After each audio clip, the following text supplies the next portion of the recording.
اللهم صل على محمد وآل محمد. Alors, on va commencer par observer une scène rapidement et ensuite on va enchaîner. Donc, je vous laisse attentivement regarder, mais surtout écouter.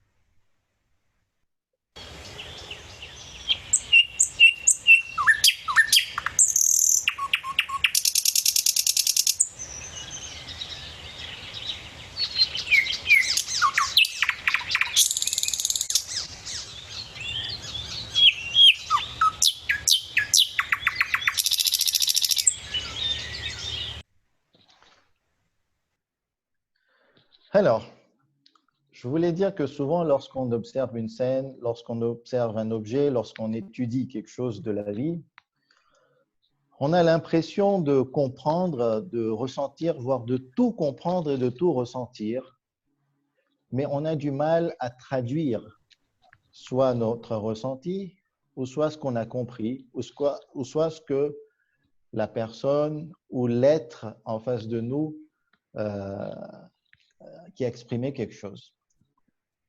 De l'autre côté, lorsqu'on observe, ou plutôt dans la vie de tous les jours, tellement on fait face à des événements, à des paysages, à des objets qui nous sont habituels, qu'on oublie justement de bien les observer et de bien les comprendre. Et c'est là que je vais vous demander quel est le verset que l'on lit plus dans la vie. Quel est ce verset que le musulman lit, récite et a à faire dans la vie? Et je répondrai que c'est le premier verset du Coran actuel, de la Vulgate actuelle et même de la Vulgate de l'époque du prophète, puisque les versets commencent par Bismillah ar-Rahman ar-Rahim. Et concernant la sourate al-Fatiha, Bismillah ar-Rahman ar-Rahim, c'est le premier verset, c'est un verset indépendant. Et donc, vous avez compris qu'on va réfléchir sur la Basmala ou le Bismillah ar-Rahman ar-Rahim. Concernant cette formule qui nous est habituelle, qui nous est familière, on souhaite réfléchir sur son sens. Mais au niveau du sens de la Basmala, on peut parler de sens profond existentiel. Dire que ce qui nous animerait le plus concernant cette formule, c'est d'arriver à son sens le plus profond que j'ai nommé ici, le sens profond existentiel, qui lui finalement est infini dans l'échelle existentielle, vu qu'Allah subhanahu wa ta'ala est l'existence absolue et infinie. Mais si on monte, ou plutôt on descend de niveau, qu'on rajoute une couche, des intermédiaires, on peut parler de sens complexe spirituel, ou encore moins profond, de sens complexe exégétique, et on pourrait mettre des pluriels entre ces différents niveaux. Et enfin, on arriverait à la couche de surface, que j'ai nommé ici le sens ou les sens apparents. Et ce que je souhaite vous faire part aujourd'hui, ça ne se limite qu'au sens apparent, à la surface. D'accord? Donc, je ne souhaite pas ici rentrer plus en profondeur que cela. Donc, que ce soit clair. Deuxième point introductif, c'est que le processus de la réflexion sera un petit peu rigoureux, par moments techniques. J'ai essayé de le vulgariser au maximum. Donc, soyez attentifs, restez avec moi et il y a de fortes chances, non d'ailleurs, je suis sûr qu'on aura besoin de terminer cette prise de parole, ce sujet, demain. D'accord? Donc, ça se fera en deux parties. Donc, ceux qui viendront demain ne pourront pas comprendre s'ils n'assistent pas attentivement à l'explication d'aujourd'hui. Concernant donc la décortication du sens de la basmala et ensuite proposer une traduction en langue française qui manifeste quelque part notre compréhension francophone de la basmala, de la formule Bismillah ar-Rahman ar-Rahim, je propose de procéder comme suite. Donc, on aura deux étapes particulières et j'estime que ces deux étapes sont les étapes fondamentales dans le processus de la traduction. Hein, vous voulez traduire n'importe quoi, même une idée, même exprimer une idée, il faut passer en général par ces deux principales étapes. La première étape, c'est la compréhension de l'idée et ensuite la traduction, l'expression de cette idée. Et souvent, certaines personnes, peut-être même, j'oserais dire la majorité, font l'erreur de vouloir exprimer l'idée avant de la comprendre profondément.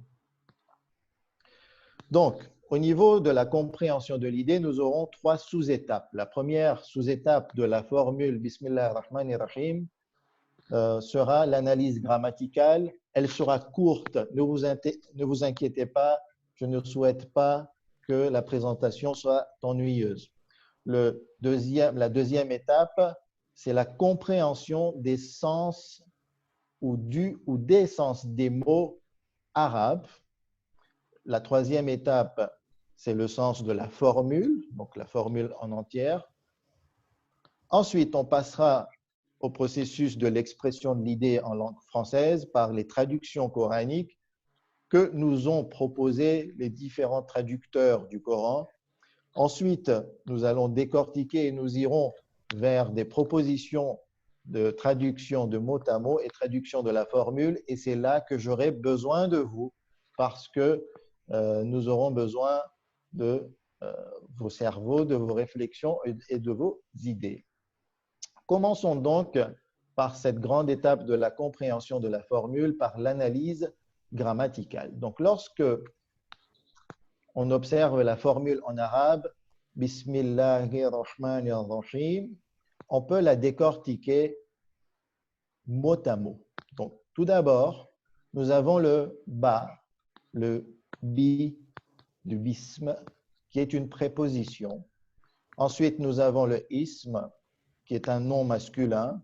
Et là, il y a une annexion avec le terme Allah, qui est un nom masculin aussi. Ar-Rahman, qui est un attribut. Excusez-moi. Et ensuite, le terme Ar-Rahim, qui est le second attribut pour le terme, pour le mot Allah, subhanahu wa ta'ala. Donc, nous avons ici 5 mots et on avance pour la seconde étape, le sens des mots. Encore une fois, pour être bref, succinct et pour me limiter à l'essentiel, je n'irai pas dans le sens étymologique et l'analyse historique et étymologique des mots. Je ne souhaite ici que proposer un sens rapide et direct. Quand je parle du sens des mots, je ne souhaite pas faire de traduction. D'accord? Donc, je souhaite que vous me compreniez bien, que vous compreniez cette étape. Ce que l'on souhaite, c'est qu'on est en langue arabe, d'accord? Mettez-vous en mode arabe. On s'exprime certes en français, mais on souhaite comprendre la formule telle qu'elle est dite en arabe. Et c'est là qu'on se pose comme question, quelle est l'idée derrière chaque mot? Et enfin, quelle est l'idée derrière la formulation complète de la basmala?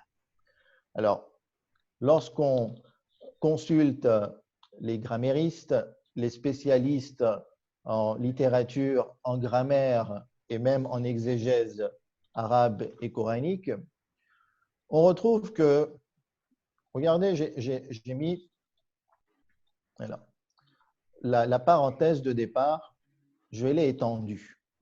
Cela ou ceci pour indiquer qu'il y a une forme elliptique dans la formule du Bismillah. Une ellipse, c'est qu'il y a un mot caché, un mot sous-entendu, mais qu'on ne voit pas, qui n'apparaît pas dans la formule ou dans le texte. Et ce mot ici, qui est caché, les exégèses hésitent entre deux significations, mais il y a un privilège concernant le premier terme qui est abtadi'u. Et l'idée derrière abtadi'u, c'est l'idée d'accompagnement, de synchronie. Ou le deuxième terme qui est asta'inu, que l'on connaît bien puisqu'on retrouve ce terme dans la sourate Al-Hamd, c'est l'idée de prendre l'aide, de s'appuyer sur quelque chose, sur quelqu'un. C'est ici l'idée de ce terme elliptique, sous-entendu, c'est qu'on souhaite prendre bénédiction de. Ensuite, le deuxième terme, maintenant le terme apparent de la formule, le bi, qui est une préposition.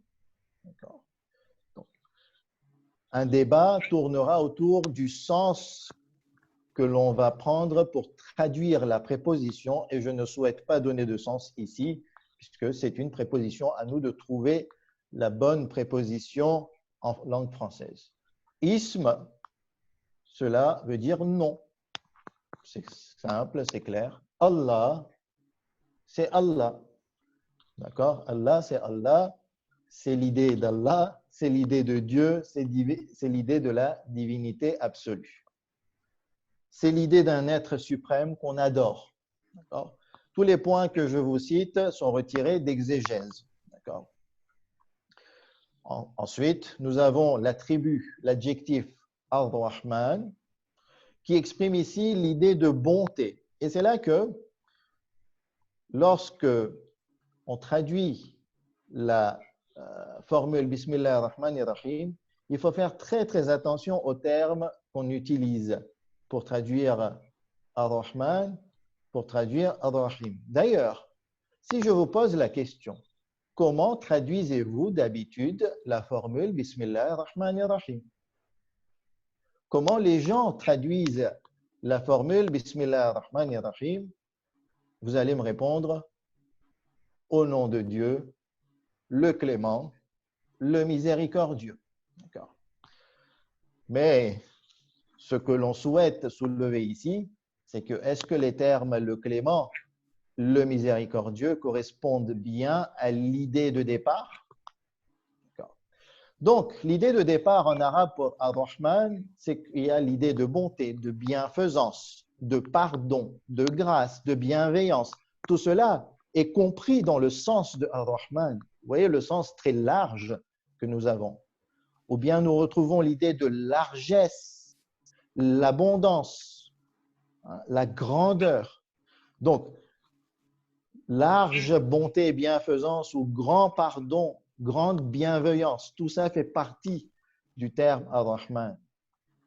Ça exprime aussi l'idée d'une action, d'accord? Donc, il y a une action de la part d'une partie vers une autre partie.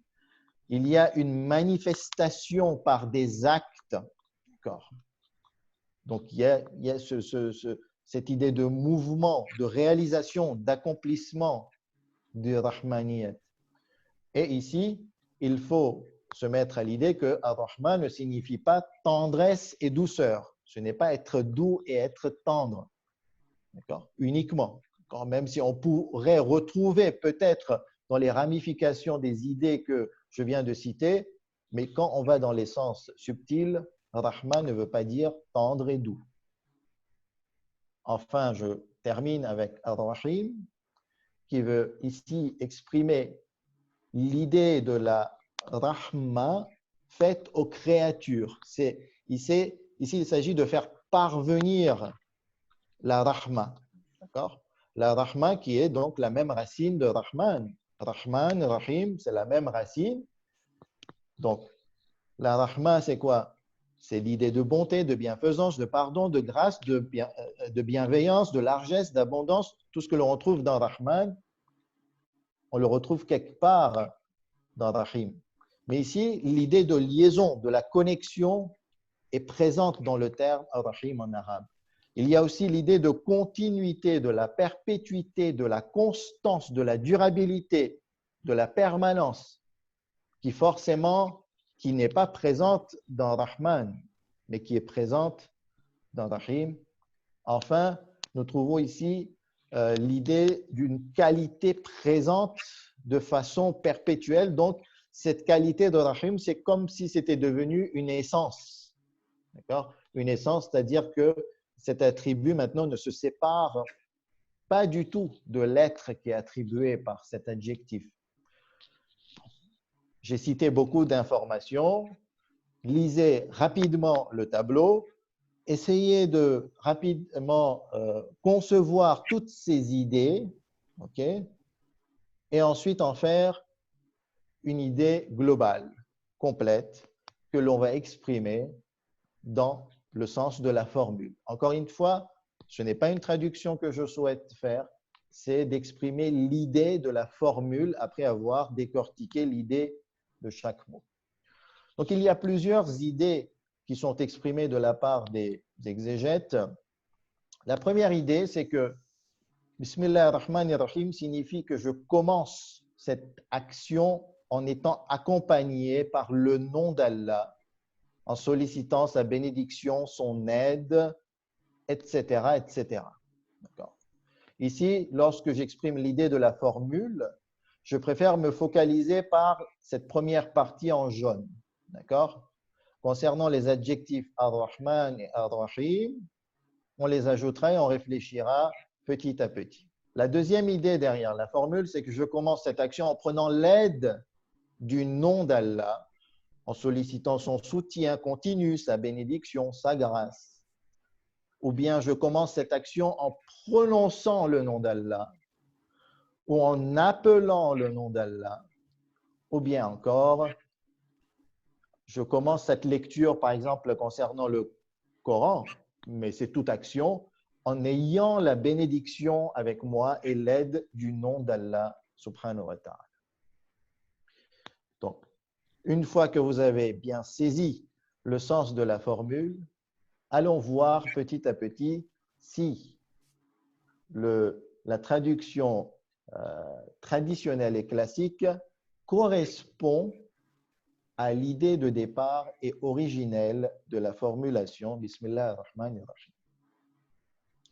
Alors, je ne sais pas si j'ai le temps, j'ai déjà pris 17 minutes, donc je pense que ce que j'avais prévu, j'ai réussi à le prendre.